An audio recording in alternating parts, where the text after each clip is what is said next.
Як вам моя новая сукенка? Я, прызнацца, люблю траціць грошы, набываць нешта новае, але адначасова люблю і капіць іх, каб адкладаць на нешта большае, што не магу дазволіць сабе адразу. І як, скажыце, гэта спалучыць? Пастаянныя траты і накапленні. Аказваецца, гэта магчыма нават для такой транжыры, як я. Дапамагае сямейнае бюджэтаванне. Я ўжо паспрабавала і маю пэўныя поспехі. Падзялюся з вамі, а таксама паглядзім, што пра фінансы нам кажа Біблія. Цікава? Далучайцеся да жанчын надзеі. Жанчыны надзеі. Вітаю, дарагія дзяўчаткі! Я, Тацяна Немчанінава, збіраюся правесці бліжэйшыя паўгадзіны разам з вамі. Мне падабаецца такая кампанія. У ёй заўсёды нараджаецца нешта мудрае. Згадзіцеся, мудрасць неабходная нам не толькі ў стасунках з іншымі людзьмі, у працы над сабой, але і ў больш празаічных рэчах. Напрыклад, у вядзенні хатняй гаспадаркі, сямейным бюджэтаванні. Колькі б мы не зараблялі, заўсёды на нешта не хапае, праўда? Расце заробак, растуць і патрэбы. Але кіраванню грашыма можна навучыцца. У Бібліі ёсць адказы на ўсе пытанні, у тым ліку і фінансавыя. Бог ведае, у якім свеце мы жывём, і прадугледзеў усё неабходнае. У гэтай кнізе усе лекі для душы і цела у поўнай меры знойдзеце. Францыск Скарына, прадмова да Бібліі. Лекі для цела.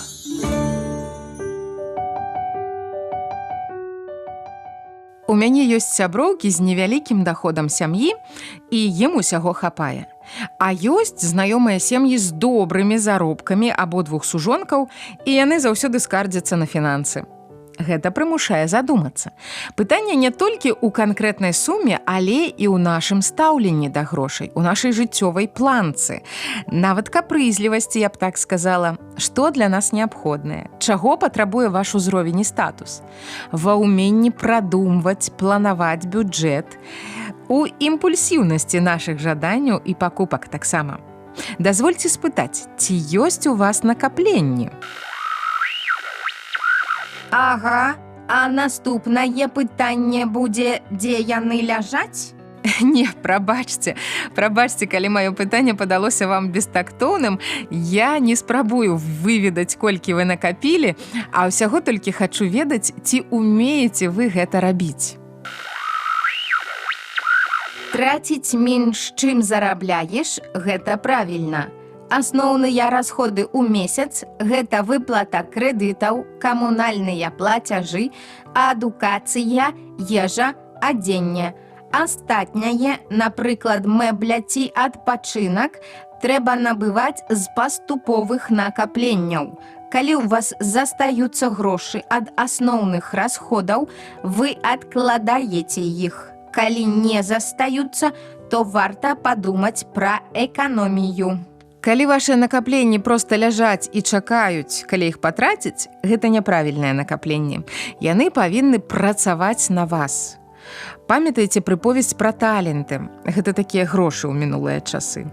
Чалавек некуды з'язджаў надоўга і раздаў сваю маёмасць на гэты час слугам. Кожнаму па сіле ягонай. Той, якому дасталіся 5 талентаў, працаваў з імі і прыдбаў яшчэ 5. Той, якому далі 2, таксама зарабіў яшчэ 2. А той, які ўзяў 1, закапаў талент у зямлю, баючыся згубіць чужыя грошы. І калі гаспадар вярнуўся, ён пахваліў 2 працавітых слуг, а ў лянівага слугі, які не прынёс прыбытак ад таго таленту, забраў грошы і аддаў першаму, самаму эфектыўнаму. Бо ўсякаму, хто мае, будзе дадзена і памножыцца, а ў таго, хто не мае, і тое, што мае, будзе ўзята ад яго. Такім чынам паспрабуйце накапіць грошы і набыць тое, што будзе прыносіць вам грошы. Гэта завецца інвестыцыя. Добры прыклад інвеставання – крыптавалюта, акцыі нейкай кампаніі, кватэра ці офіс, якія можна здаваць у арэнду. Але ёсць і больш простыя інвестыцыі. Мая сяброўка набыла швейную машынку, каб шыць чахлы для музычных інструментаў і прадаваць іх. А сябар разводзіць кветкі і прадае саджанцы. Знаёмы хлопчык купіў сабе веласіпед, каб улетку падпрацоўваць на дастаўцы. Гаспадарка – гэта таксама добрая інвестыцыя. Можна набыць сваіх курэй, эканоміць на крамных яйках, яшчэ і прадаваць лішкі. Казіны, сыр і тварог – вельмі карысныя прадукты. Іх можна рэалізоўваць на фермерскіх кірмашах. Вось вам і інвестыцыя. Усе магчымыя курсы навучання – гэта таксама інвестыцыя. Вы спасцігаеце новыя навыкі, фактычна засвойваеце новую прафесію і потым прадаеце свае паслугі. Для тых, хто разбіраецца ў мастацтве, добрай інвестыцыяй будзе набыць творы маладых перспектыўных аўтараў. Мой знаёмы фатограф прадаў адну сваю працу на інтэрнэт-аўкцыёне за $1500 і лічыў гэта надзвычай выгаднай здзелкай. Калі ў пакупніка запыталіся, чаму ён набыў гэты фотаздымак, ён адказаў, што праз некалькі гадоў зможа прадаць яго значна даражэй. Некаторыя банкі выдаюць крэдыт на развіццё бізнесу пад невялікі працэнт.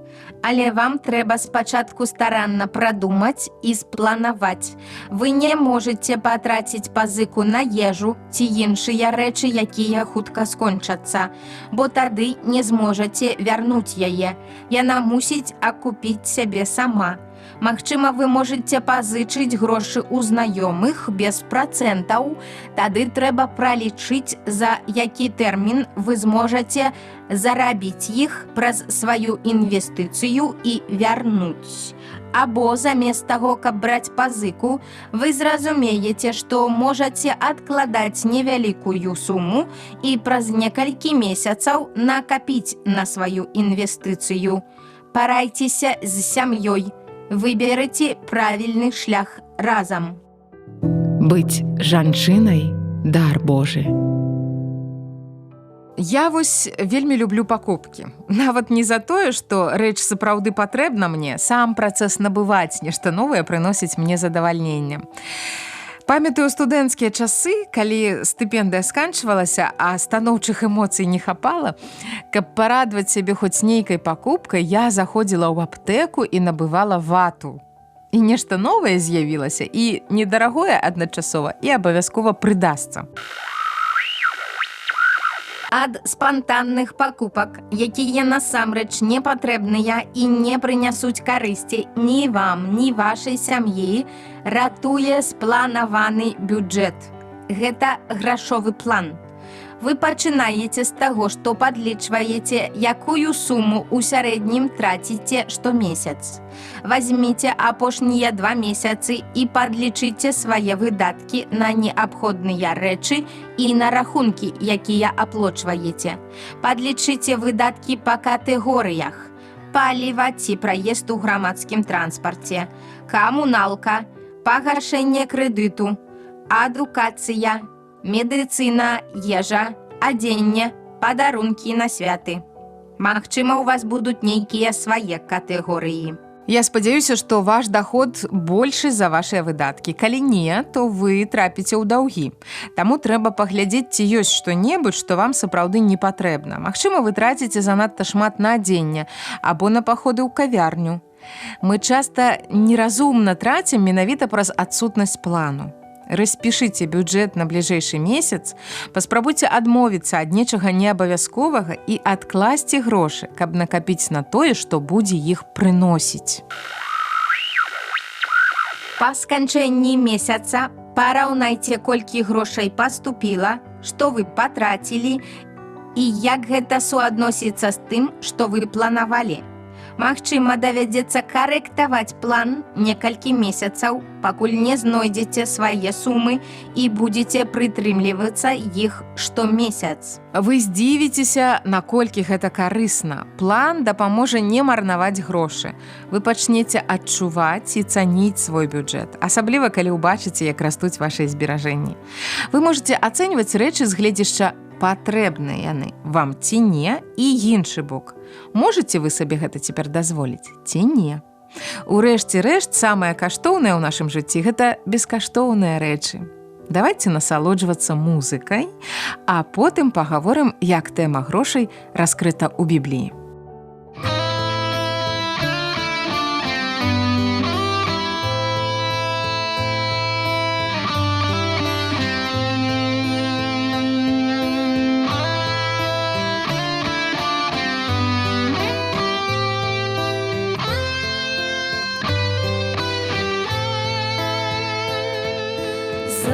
Затрымаю руцэ сваёй, Божа усемагутны. Ласкай Тваёй агарні зямлю, у сэрцах людзей шмат пакуты.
У гэтай кнізе усе лекі для душы і цела у поўнай меры знойдзеце.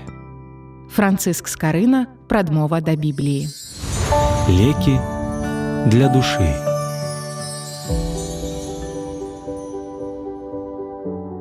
У людзей вельмі рознае стаўленне да грошай. Некаторыя скнары ненавідзяць траціць грошы, а некаторыя, наадварот, марнатраўцы, раскідваюцца імі налева і направа. Хто вы па прыродзе, скнара ці марнатраўца? Зразумела, што лепш не быць ні тым, ні тым. Але як? Не хвалюйцеся, Біблія навучыць. Божае слова шмат кажа пра наша стаўленне да грошай.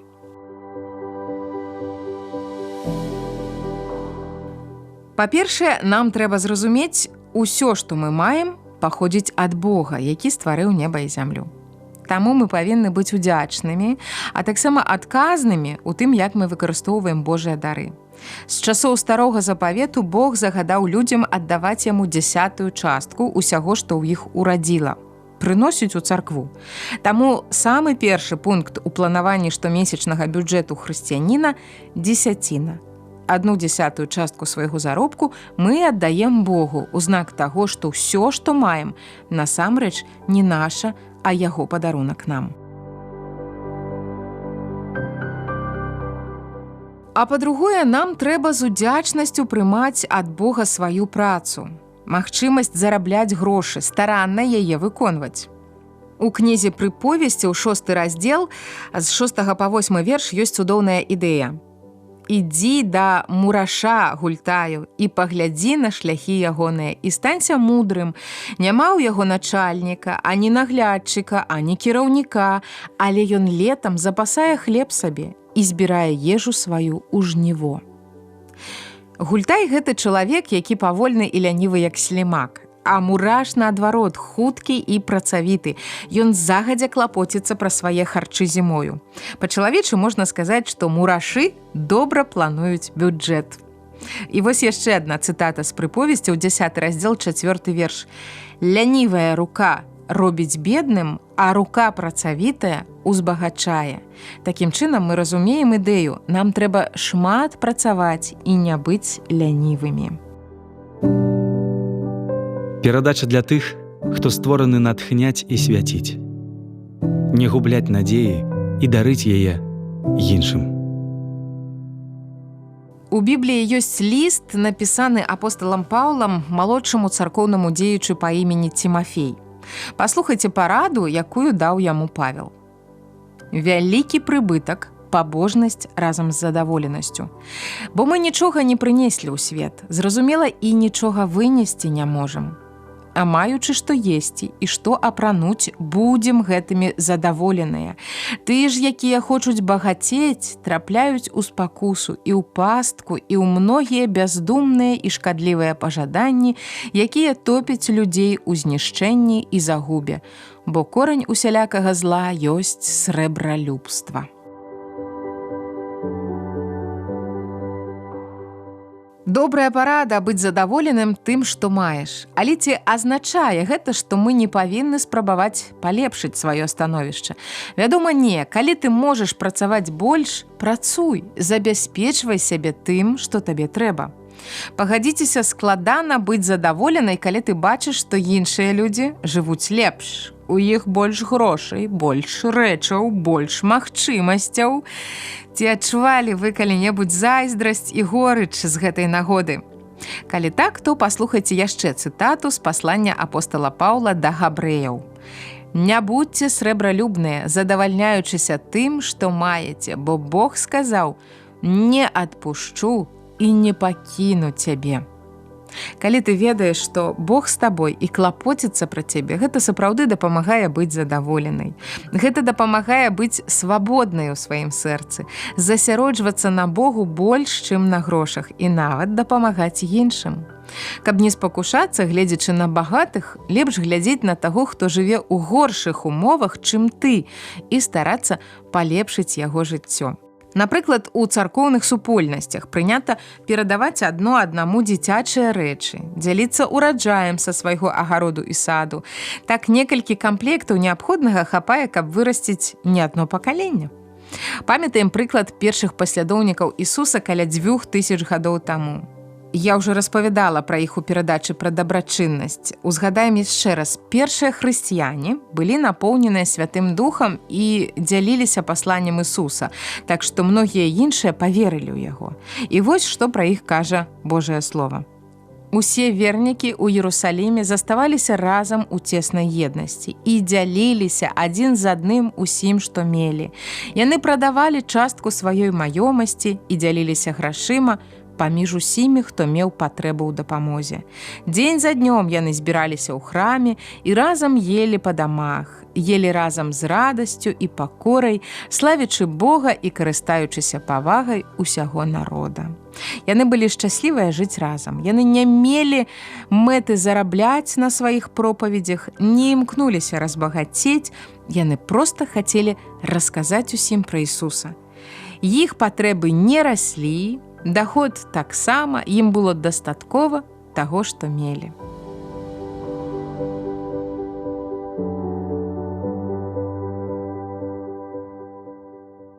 А праз некалькі гадоў быў голад.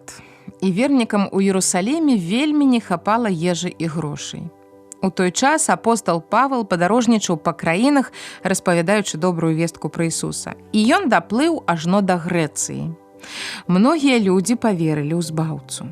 Бог даў ім прароцтва, папярэджваючы, што голад набліжаецца. І калі грэкі пачулі пра гэта, яны захацелі дапамагчы тым, хто ўжо церпіць у Іерусаліме. Яны былі ўдзячныя вернікам з Іерусаліму, якія даслалі ім добрую вестку пра Ісуса. Таму грэкі сабралі грошы і аддалі іх Паўлу і яго спадарожніку Барнабе, каб яны адвезлі іх у Іерусалім. І ведаеце, што цікава, не ўсе тыя, хто дапамаглі, былі багатымі. Думаю, вы пагадзіцеся, што для гэтага патрэбна не багацце, а шчодрасць. Вось што Павел пісаў пра цэрквы, адкрытыя ў Грэцыі. «Паведамляем вам, браты, пра ласку Божую, якая дадзеная цэрквам Македоніі, бо ў вялікім выпрабаванні прыгнётам у іх багата радасці, і ў глыбокай убогасці іхняй памнажаецца багацце іхнай шчырасці, бо яны маюць добрую ахвоту па сілах і звыш сілы, я сведчу гэта. Са шматлікімі просьбамі яны прасілі вас прыняць ласку і супольнасць служэння для святых у Іерусаліме».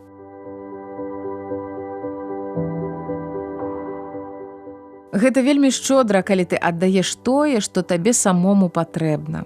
У гэтым ёсць любоў. Часта нам цяжка дзяліцца нават тым, што мы можам сабе дазволіць. А тыя людзі прынеслі вялікую ахвяру, каб дапамагчы тым, каго яны ніколі не сустракалі, але з кім былі аб'яднаныя верай у Ісуса Хрыста. Далей Павел піша: «Яны аддалі сябе спачатку Господу і нам паводле волі Божай». Бачыш, македонскія хрысціяне аддалі сябе Богу усім сваім сэрцам, і Бог змяніў іх сэрцы, каб яны сапраўды хацелі быць шчодрымі, як Бог. Ісус быў іх прыкладам. Паслухай, што Павел напісаў далей: «Вы ведаеце ласку Господа нашага Ісуса Хрыста, што Ён, быўшы багатым, збяднеў дзеля вас, каб вы яго убоствам узбагаціліся». Давайте паразважаем над гэтымі словамі. Сказана, што Ісус быў багаты, але на зямлі ў яго не было ні ўласнага дома, ні грошай. Гэта значыць, што ён быў багаты на нябёсах, да таго, як стаўся чалавекам. Мы не можам сабе нават уявіць, якое там ён меў валадарства.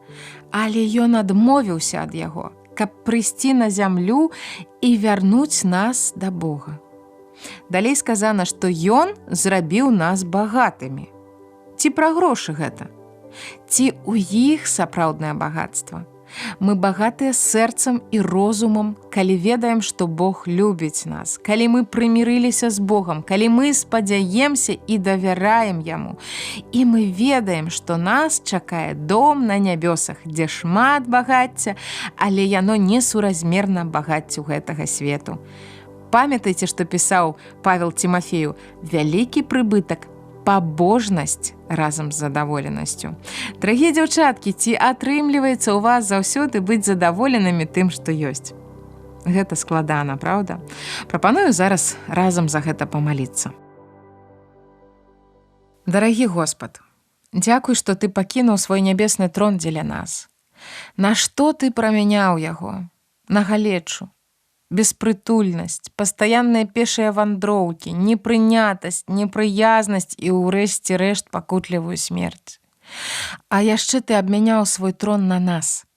На наш шанец некалі ўбачыць гэты трон і цябе на ім. Дзякуй, Ісусе. Дабраславі нас таксама быць ахвярнымі дзеля іншых. Дабраславі не мець за каштоўнасць самі грошы, але цаніць магчымасці, якія яны даюць, у тым ліку і дапамагаць іншым. Дабраславі нас мудра распараджацца тым, што маем, не быць марнатраўнымі і не быць скнарамі, быць пабожнымі і задаволенымі, не пакутваць па тым, чаго мы не маем, але выкарыстоўваць свой патэнцыял, каб імкнуцца да большага з розумам. Дарагі Господ, дай нам мець цябе за самую вялікую каштоўнасць у сваім жыцці і не прывязвацца да зямных рэчаў, не надаваць ім шмат сэнсу і сваёй увагі. Слава табе, Господ адзіны. Амен. Скарбонка.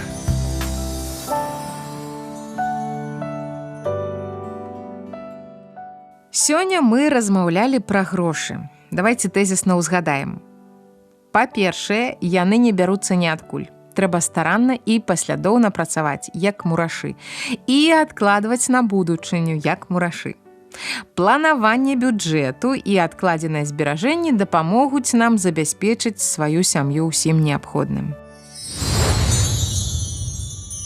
Па-другое, трэба навучыцца быць задаволенымі простымі рэчамі, а не планаваць узбагаціцца любым спосабам. Калі мы любім грошы больш, чым Бога, гэта можа прывесці да праблем.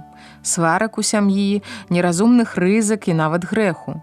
А калі я давяраю Богу і памятаю, што Ён са мной кожны дзень, гэта дапамагае мне быць задаволенай. Грошы – рэч прыемная і карысная, але яны могуць стаць спакусай, ідалам, прычынай згаршэння. Юда прадаў Ісуса за 30 срэбнікаў, набыў поле, якім не змог карыстацца. Ён сам не вытрымаў свайго скнарства і здрады. Пра шкодныя грошы. Верш Аркадзя Куляшова.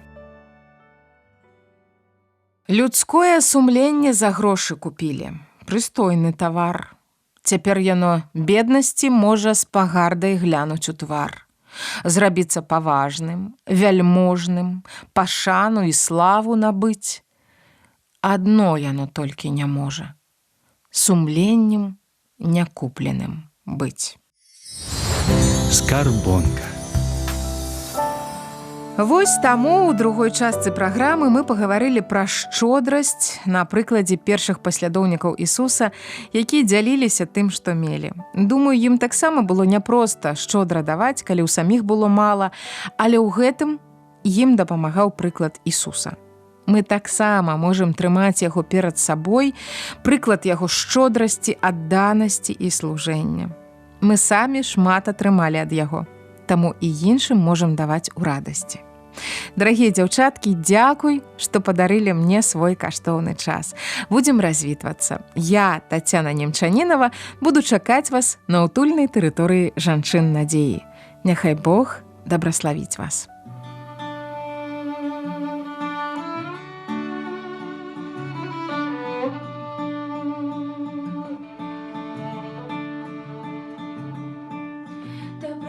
Шмат прыгадаваў ты, якіх не бачыў я ў сне, і не турбуе, хай што заўтра прынясе, усё, што трэба мне, давяраць табе. Добра будзе ўсё, цвёрда знаю я,